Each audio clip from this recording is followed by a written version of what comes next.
Commerce classes. आज के इस क्लास में हम आपके लिए इकोनॉमिक्स की एक और वीडियो लेकर आए हैं। इकोनॉमिक्स की प्रीवियस 2 वीडियोस में हमने क्या क्या पढ़ा था इकोनॉमिक्स के कंसेप्ट के बारे में एंड इकोनॉमिक्स की 2 ब्रांचेस के बारे में, that is micro economics and macro economics. आज के इस वीडियो में हम इकोनॉमिक्स के कुछ बेसिक टर्म्स के बारे में स्टडी करेंगे। ये कुछ ऐसे टर्म्स हैं जो फ्रीक्वेंटली बहुत यूज होंगी आने वाले हमारे नेक्स्ट चैप्टर्स में, तो इसलिए हमने इन टर्म्स का एक अलग से वीडियो बना दिया है ताकि इकोनॉमिक्स के जो बच्चे हैं उनको पहले ही इन टर्म्स के बारे में थोड़ी फैमिलियर हो जाएं ये सब, एंड बाद में कुछ दिक्कत ना आए इनको समझने के लिए। तो इसी के साथ शुरू करते हैं हम अपनी आज की वीडियो को। Let's begin. हमारी फर्स्ट इकोनॉमिक टर्म है यूटिलिटी। यूटिलिटी होता क्या है? यूटिलिटी इज सेटिस्फाइंग पावर, किसकी? कॉमोडिटी की।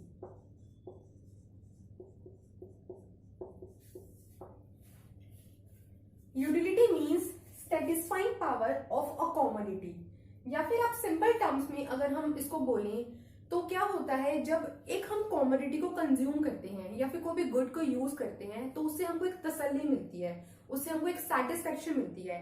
तो इस सेटिस्फेक्शन को इकोनॉमिक्स के स्टूडेंट यूटिलिटी के नाम से जानते हैं। तो इस सेटिस्फेक्शन को इकोनॉमिक्स में यूटिलिटी की टर्म से डिफाइन किया जाता है। तो बेसिकली एक यूनिट को कंज्यूम करके, कॉमोडिटी को कंज्यूम करके जो भी उससे आपको सेटिस्फेक्शन मिलेगी उसको हम क्या बोलेंगे? यूटिलिटी।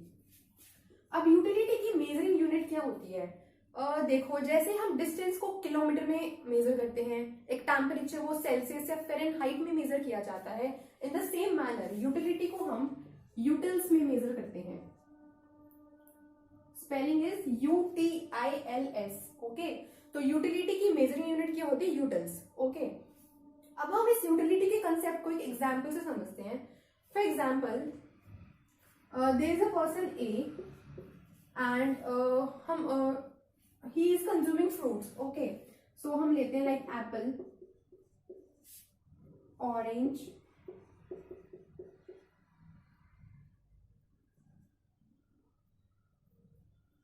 and guava। हम बहुत सिंपल एग्जाम्पल्स ले रहे हैं ताकि you can connect this examples with your daily life, तो आपको आसानी होगी, ज्यादा क्लैरिटी आएगी कंसेप्ट को समझने के लिए। फॉर एग्जाम्पल, एक पर्सन ए है, या फिर इसकी जगह आप अपने आप को खुद भी रख के देख सकते हो कि you are consuming 3 fruits, namely apple, orange and guava. Now you are saying कि सबसे अच्छा तो मुझे ऑरेंज लगा। यू थे ठीक है, मुझे इससे कितनी सेटिस्फेक्शन मिली? 10 यूटिल्स।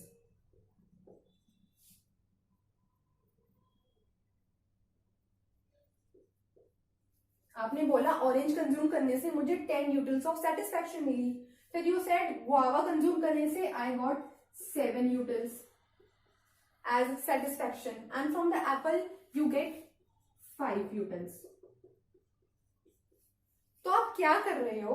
अपनी इस अपनी फ्रूट्स को कंज्यूम करके आप अपनी सेटिस्फेक्शन को डिफाइन कर रहे हो इन the terms of 5 utils, in the terms of 10 utils, in the terms of 7 utils. तो जो ये आप सेटिस्फेक्शन को डिफाइन कर रहे हो इसको हम क्या बोलेंगे? यूटिलिटी। मतलब आपको ऑरेंज कंज्यूम करके कितनी सेटिस्फेक्शन मिली, कितनी यूटिलिटी मिली? 10 यूटिलिटी मिली।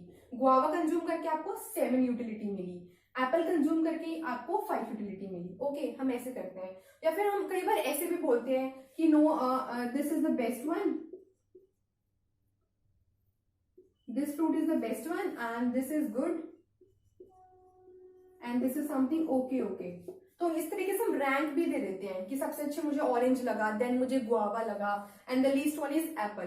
तो इस तरीके से हम क्या करें? अपने सेटिस्फेक्शन को रैंक्स दे रहे हैं, या फिर हम सेटिस्फेक्शन को अपने नंबर्स अलॉट कर रहे हैं। सो this is a method of utility. Utility को मेजर करने का तरीका है।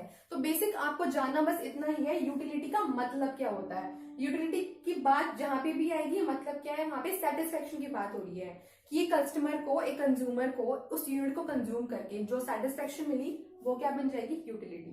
ठीक है, अब हम करते हैं नेक्स्ट हमारी टर्म्स। नेक्स्ट हमारी इकोनॉमिक्स के टर्म्स है इंडिविजुअल एंड एग्रीगेट। ये वैसे बहुत सिंपल टर्म्स है। इंडिविजुअल का मतलब simple, it is a English dictionary word, and aggregate भी हमारा बहुत ईजी है। फिर भी इकोनॉमिक्स में बहुत जगह आपको ये वर्ड्स मिलेंगे, तो हम इसको आज डिस्कस कर लेते हैं, कोई ज्यादा फर्क नहीं पड़ेगा। First one is individual. Individual is something जब हम किसी एक पर्टिकुलर चीज की बात कर रहे हैं, that is termed as individual. जैसे इकोनॉमिक्स के कंसेप्ट में हम इंडिविजुअल कस्टमर्स की बात करते हैं, सॉरी इंडिविजुअल कस्टमर की बात करते हैं, इंडिविजुअल प्रोड्यूसर की बात कर रहे हैं. So when we are referring to some particular individual, one एक पर्सन की बात की जा रही है, तो that will be termed as individual. Okay, it can be individual customer, it can be individual producer. Aggregate क्या होता है? एग्रीगेट इज अ सम, या फिर आप कह सकते हो टोटल और होल.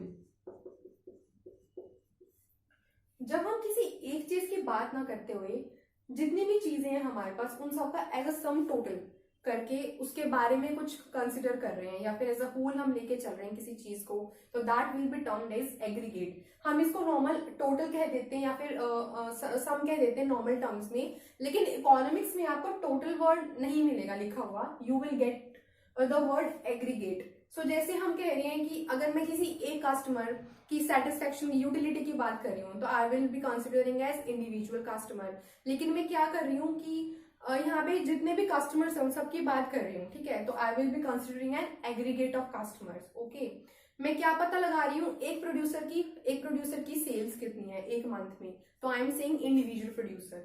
मैं क्या कह रही हूँ इस मार्केट में जितने भी प्रोड्यूसर्स हैं उन सबकी सेल्स क्या है, तो that will be termed as aggregate producers. आई बात समझ?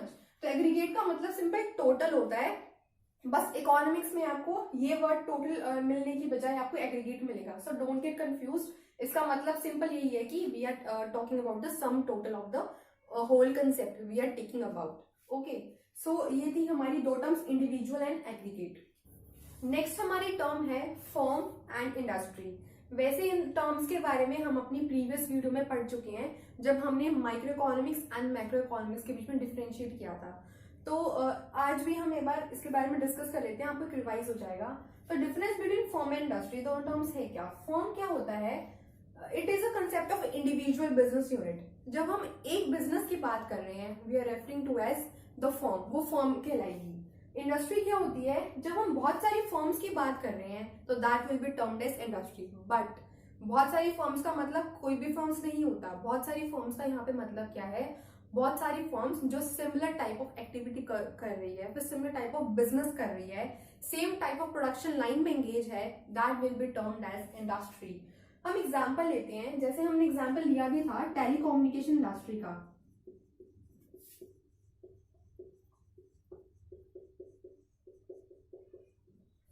आपने हमेशा सुना होगा हम बोलते हैं टेलीकम्युनिकेशन इंडस्ट्री, हम कभी भी टेलीकम्युनिकेशन फर्म नहीं कहते.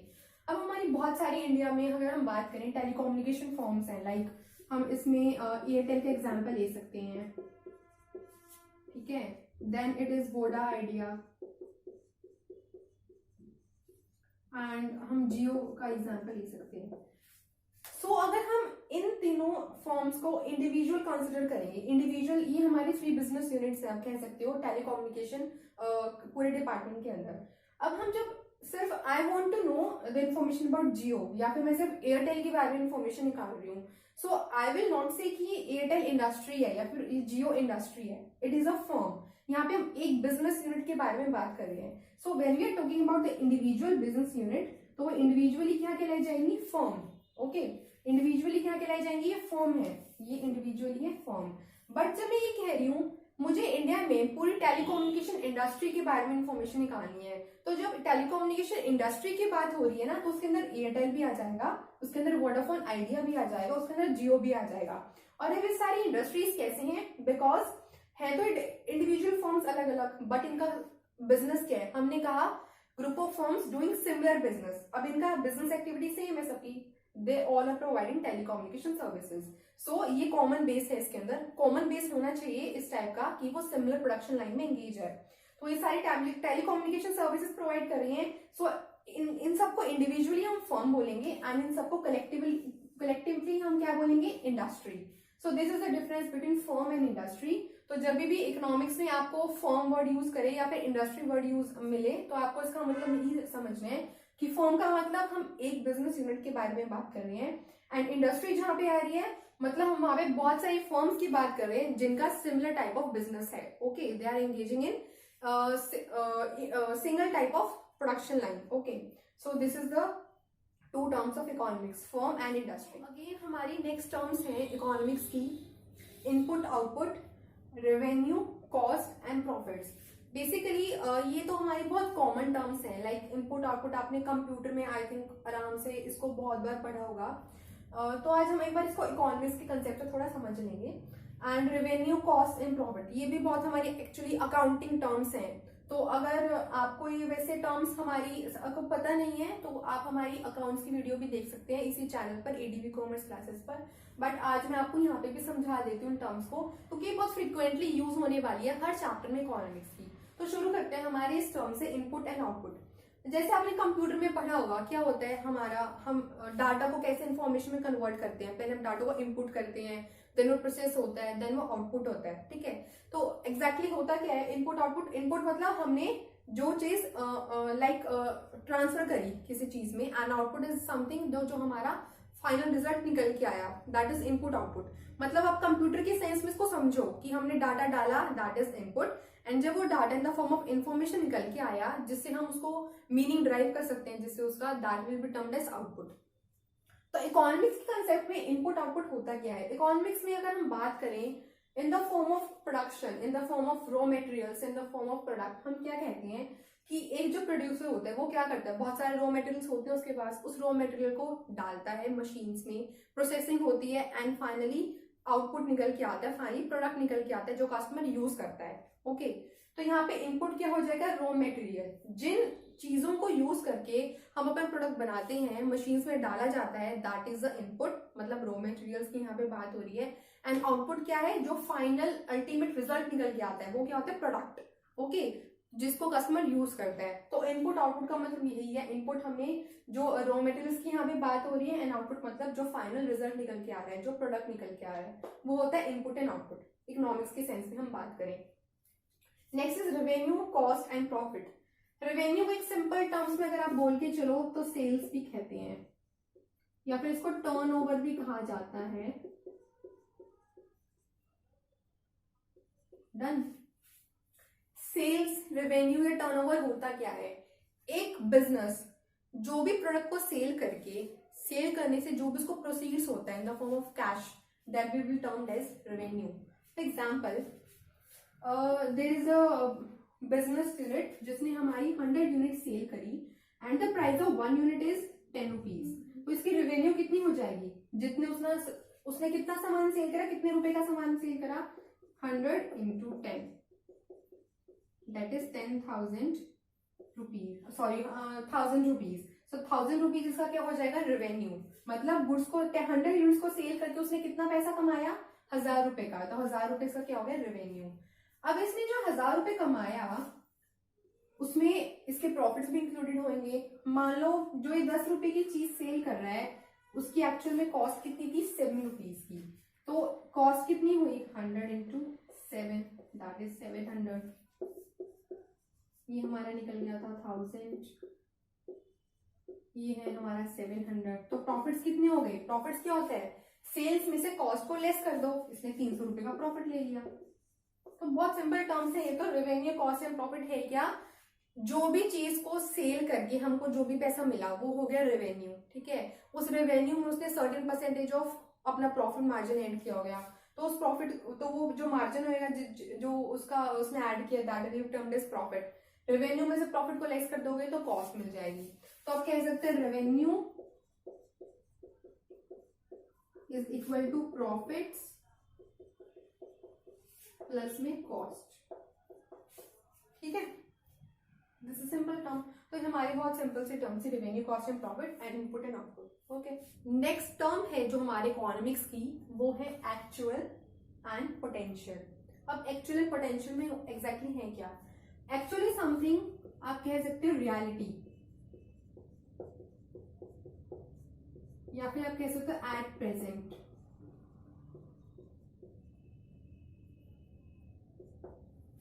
मतलब जो एक्चुअल में अब है, प्रेजेंटली जो एक्चुअल में प्रिवेल कर रहा है, जो एक्चुअल में रियलिटी है, उसको क्या बोलेंगे? उसको क्या बोलेंगे? एक्चुअल। अभी इसको हम एग्जाम्पल समझेंगे, you will get more clear the concept. Then is potential. Potential का मतलब आप कह सकते हो it is something a maximum limit. और it is not at present, it is something about future,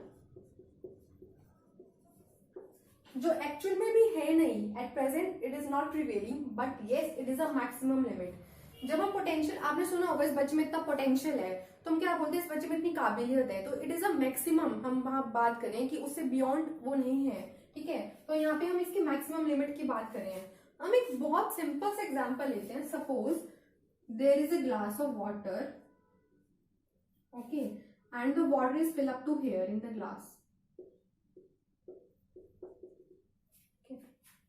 अब अगर हम एट प्रेजेंट की बात करें या फिर रियलिटी की बात करें तो क्या है, वाटर कितना फिल है at the present, eight there, ठीक है, दिस, ओके, दिस पॉइंट। और मैक्सिमम लिमिट क्या है, कहां तक वाटर फिल कर सकते हैं हम, वो है हमारा ये पॉइंट। सो ये पॉइंट क्या हो जाएगा एक्चुअल, ये पॉइंट क्या हो जाएगा पोटेंशियल। आई बात समझ, एक्चुअल मतलब रियलिटी की बात करें एट प्रेजेंट हमारा वाटर ग्लास में कितना फिल है, इस लेवल तक फिल है, तो that is the actual capacity of this glass. अभी एक्चुअल जो कैपेसिटी इस ग्लास की अभी कितनी है, ये। पोटेंशियल का मतलब क्या है कि मैक्सिमम कैपेसिटी कितनी है इस ग्लास की, इससे ऊपर हम अपने पानी को फिल नहीं कर सकते, इट विल फ्लो आउटवर्ड्स। तो ये मैक्सिमम लिमिट है इसकी, इससे ऊपर तो हम जा ही नहीं सकते, beyond which a person can't reach इसके। तो ये क्या हो जाएगी हमारी पोटेंशियल। तो this is something the difference between actual and potential. I think ये बहुत बेसिक एग्जांपल है, इससे आपको समझ आ गया होगा। तो एट प्रेजेंट हम यहाँ पे बात करें, एट प्रेजेंट हम इस लेवल पे हैं, तो ये क्या हो जाएगा एक्चुअल। और हम जा कहाँ तक सकते हैं, यहाँ तक, मैक्सिमम लिमिट हमारी यहाँ तक डिफाइन है, हम यहाँ तक जा सकते हैं, तो वो क्या हो जाएगा पोटेंशियल। तो इकोनॉमिक्स में आपको मिलेगा कि एक्चुअल कैपेसिटी क्या है बिजनेस यूनिट की और पोटेंशियल कैपेसिटी क्या है बिजनेस यूनिट की। फॉर एग्जाम्पल एक बिजनेस है, वो हम कह रहे हैं कि इन अ डे कोई भी बिजनेस बना कर रही है and he is producing a product A, and in a day वो जो बिजनेस है वो ए प्रोडक्ट को लाइक 1000 यूनिट्स प्रोड्यूस कर सकती है एक दिन में उस प्रोडक्ट की, लेकिन वो कर कितनी रही है, 700 यूनिट्स प्रोड्यूस कर रही है, मीन उसको जरूरत नहीं है इतनी ज्यादा प्रोड्यूस करने की। तो हम कह सकते हैं उसकी पोटेंशियल कैपेसिटी क्या है, उसमें इतना पोटेंशियल क्या है उस बिजनेस का एक दिन में, उसकी पूरी काबिलियत क्या है एक दिन की 1000 यूनिट्स बनाने की, उसकी पोटेंशियल कैपेसिटी कितनी है 1000 यूनिट्स की, बट एक्चुअल कैपेसिटी कितनी यूज करी है वो 700 की। तो इस तरीके से आपको वर्ड्स यूज मतलब दिखेंगे इकोनॉमिक्स में, actual capacity in the terms of an potential capacity, actual output या फिर पोटेंशियल आउटपुट, इस तरीके से मिलेंगे। तो क्या है एक्चुअल में इसका आउटपुट कितना है एक्चुअल 700, बट पोटेंशियल कितना है इसका 1000। सो ये है हमारी मतलब मीनिंग इन टर्म्स का actual and potential. So simple सा आपको ये ध्यान रखना है, एक्चुअल मतलब जो अब है इन प्रेजेंट जो प्रिवेल कर रहा है, और पोटेंशियल मतलब क्या है मैक्सिमम जहां तक हम जा सकते हैं, वो हो गया हमारा potential. So this is all about this actual and potential, okay. इसी के साथ हमारी आज की वीडियो यहीं पे एंड होती है। एंड सो आज की वीडियो में हमने इकोनॉमिक्स की कुछ बहुत 9 to 10 अराउंड टर्म्स के बारे में डिस्कस किया। So guys please in terms को अच्छे से पढ़िए, अच्छे से समझिए, एंड बिकॉज ये टर्म्स आने वाले हर चैप्टर में बहुत बार यूज होगी, तो पहले से आप इसको समझ लेंगे तो बहुत आसानी होगी आपके लिए, इसलिए ही हमने इसके लिए एक नया अलग से वीडियो बनाया था। एंड फिर भी if you have any doubt in any of the word, किसी भी कंसेप्ट को समझने में दिक्कत आई हो, तो आप अपने कमेंट सेक्शन में क्वेरीज ले सकते हैं। एंड इसी के साथ we will end this video, and हम नेक्स्ट जो इकोनॉमिक्स की वीडियो है उसमें एक बहुत इंपॉर्टेंट कंसेप्ट इकोनॉमिक्स की अपॉर्चुनिटी कॉस्ट, उसके बारे में स्टडी करेंगे। एंड साथ साथ एक पीपीसी नाम का कंसेप्ट है, प्रोडक्शन पॉसिबिलिटी कर्व। सो इन दोनों कंसेप्ट्स के बारे में हम अपनी नेक्स्ट वीडियो में स्टडी करेंगे। So thank you for watching our video. Stay connected and keep joining. And thank you. Take care. See you soon. Bye bye.